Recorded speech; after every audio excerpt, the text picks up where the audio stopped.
Mga kababayan, ngayong hapon po at magagabi ng linggo, meron tayong pinaka-latest na weather update sa lagay ng ating panahon. Kabayan, kung bago ka lang, pakiusap naman ako ng isang like at subscribe at pahit na notification bell para next update ay mabilis kitang mano-notify.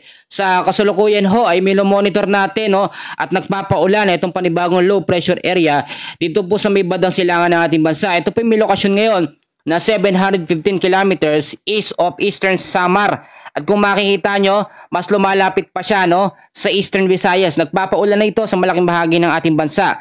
Sa ngayon ho, ito po ay nasa low chance pa naman na maging isang ganap na bagyo o tropical depression sa mga susunod na mga oras, pero hindi natin inaalis yung mga tsansa na bigla po itong mag-intensifies dahil ang habagat or southwest monsoon ay patuloy din pong lumalakas sa ngayon at nagbibigay ng pag-uulan sa malaking bahagi ng ating bansa. So meron tayong forecast weather condition bago natin alamin yung mga lugar na apektado ng heavy rainfall warning. So ngayong araw din po, hapon hanggang sa gabi, ngayong gabi ho, hanggang bukas, sa area ho ng Bicol Region, ito makinig po kayo, Eastern Visayas, kasama na ho dyan ng Quezon, ay patuloy po makakaranas ng maulap na kalangitan. May mga kalat-kalat na pag-ulan, pagkulog at pagkidlat, nararanasan na natin yan ngayon dahil po yan sa trap ng low pressure area. Sa area ho ng Metro Manila, kasama na ho ilang bahagi ng Mimaropa, Zamboanga Peninsula, Northern Mindanao, Caraga, the rest po ng Visayas ay patuloy din pong makakaranas ng cloudy skies with scattered rains and thunderstorm dahil po yan sa southwest monsoon or hanging habagat. So yung mga lugar dyan, possible pa rin ng mga pagbabaha o landslide sa mga landslide prone area. Sa area po ng Mindanao at ilang bahagi ng Luzon ay patuloy din po makakaranas ng partly cloudy to cloudy skies with isolated rain showers or thunderstorm dahil po sa southwest monsoon at localized thunderstorm. So tulad na aking sinasabi, meron tayong heavy rainfall warning dahil po sa low pressure area at dito po sa habagat. Alamin natin yung mga lugar na apektado. So ngayong hapon po hanggang bukas, ang heavy rainfall warning natin dahil sa low pressure area, 50 to 100 mm sa dami ng ulan dito po sa Quezon, Camarines Norte, Camarines Sur, Catanduanes, Albay, Sorsogon, Masbate at Northern Samar.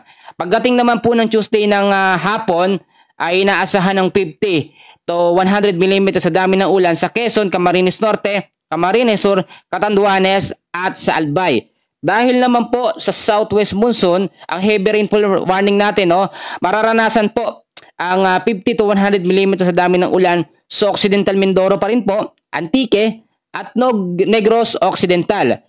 Inaasahan naman by tomorrow hanggang Tuesday po ng hapon, September 2, moderate to heavy rains na merong 50 to 100 mm sa dami ng ulan sa Occidental Mindoro at sa Antique.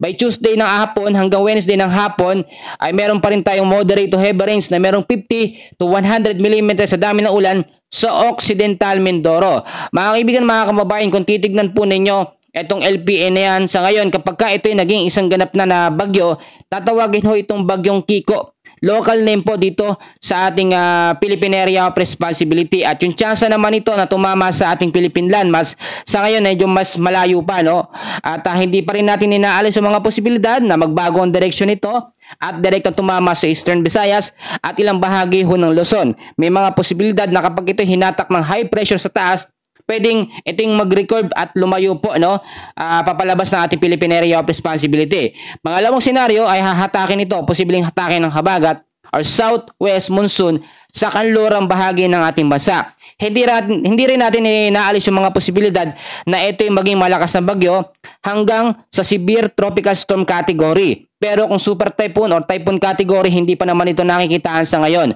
Marami pang mga pwedeng pagbabago sa galaw ng ating panahon. So palaging nakaandapay dapat kayo sa aking mga ina-update. For more weather updates, huwag kakalimutan na mag-like and subscribe. Maraming salamat po.